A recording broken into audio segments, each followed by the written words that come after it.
میرا پاکستان، اس حوالے سے میں آپ سے ایک واقعہ شیئر کرنا چاہتا ہوں جو مسجد نبوی میں پیش آیا۔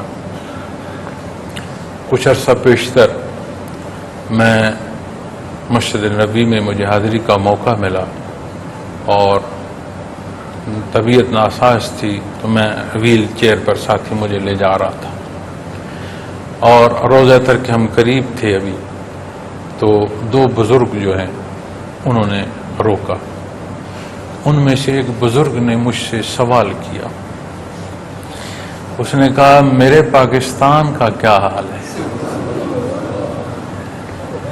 پھر مزید انہوں نے فرمایا کہ میں کئی برسوں سے یہاں مدینہ منورہ میں ہوتا ہوں، جب تقسیم ہند ہوئی تو میں ان خاندانوں کا فرد ہوں جو تہتے ہوئے۔ آپ یقین مانیں اس بزرگ کے یہ الفاظ کہ میرا پاکستان میرے ابھی بھی کانوں میں گونجتے ہیں۔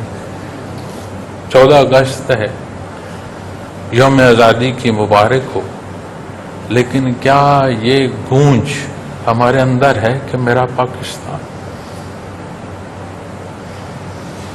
اس نے تو پورا خاندان تہتے کرایا، ہماری قوم تقسیم ہوئی، مسلمان پورے اس تکلیف سے گزرے۔